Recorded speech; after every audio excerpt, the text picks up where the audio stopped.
Hello and welcome to another edition of the Winedown video blogs. I am your host, Ben Franco. Today we have two new wines. I'm doing a little different format this week. Just two new wines that we're introducing onto the menu this week.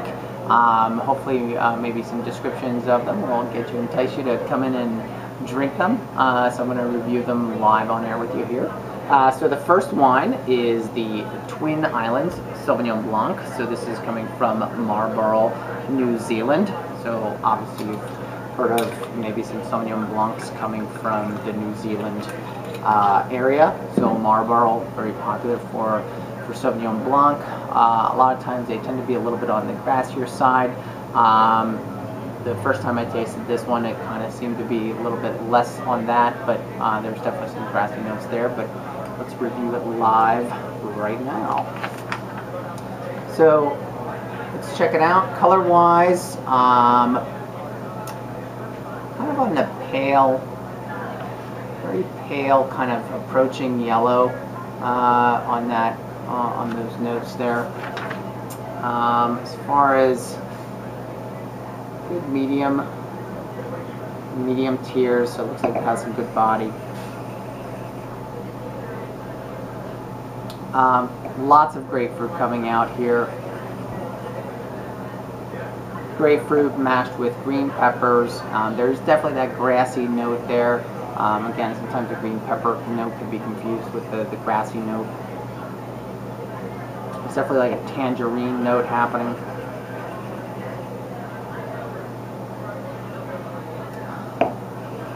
Like pithy fruit. Dominant though is the grapefruit green pepper.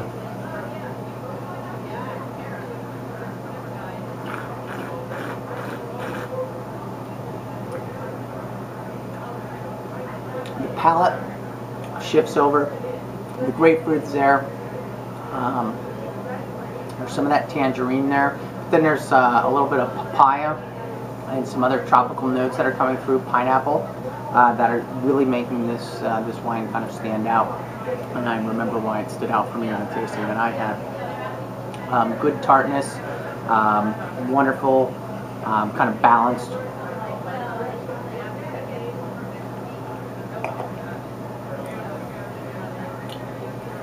I think many of you Sauvignon Blanc drinkers out there will definitely appreciate the Twin Islands. And we'll have that on the wine list starting this week, so come in and check that out. Next, this is a wine I haven't tasted yet, but comes from a very, very good importer. So this is Val di Prata. This is a Vino Nobile di Montepulciano. So Vino Nobile di Montepulciano, this is from Tuscany. So this is basically the Sangiovese grape. They have its own little clone in this area. It's called Prugnolo. This wine specifically, I mean, I remember when I was in Tuscany, kind of stood out to me. It's a very big wine. It's kind of like maybe the cousin or shares some foot space with Brunello, but this wine kind of maybe takes a little bit of a second fiddle. So I'm excited to actually give it a try here.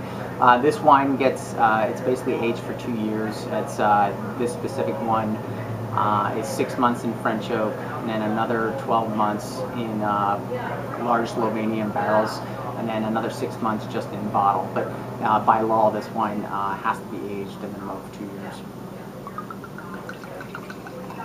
And this is the Montepulciano is a place, not to be confused with Montepulciano di Abruzzi, which is a grape. So something else to note there. This paper here.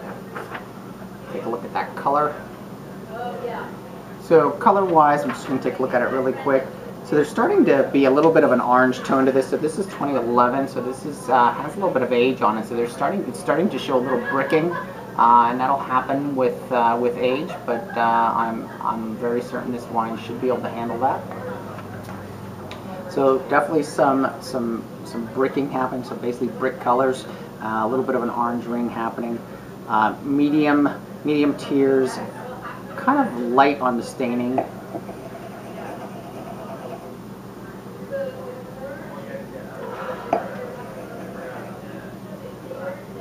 So sour cherry is the first thing that happens for me here, and then violets. Definitely a lot of like violets.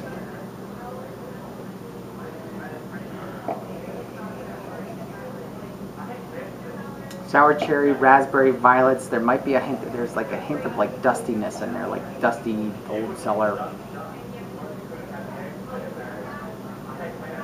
But sour cherry is so dominant. I'm having trouble even getting through. I'm starting to get a little bit of clove.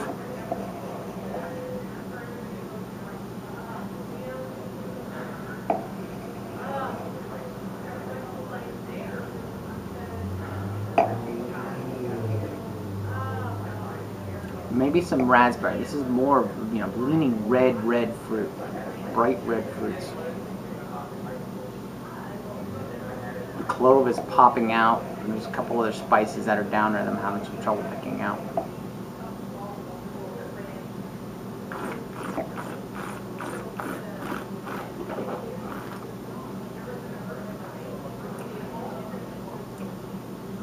A mouthful of wine. Medium plus tannin, but very smooth. The tannins are super smooth. So I was talking about those clove and those spice. Those are dominant here. There's like cedar, clove, spice, cigar box, tobacco. Those are some dominant flavors along with that sour cherry mixed in there. So this is a pretty interesting wine. This is definitely a wine you want to sit down and sip and have evolve in your glass for a little while. Again, featured, we're going to have those both this week and on the menu at the Winedown Cafe. So we'll see you next time on the Winedown Video Blogs.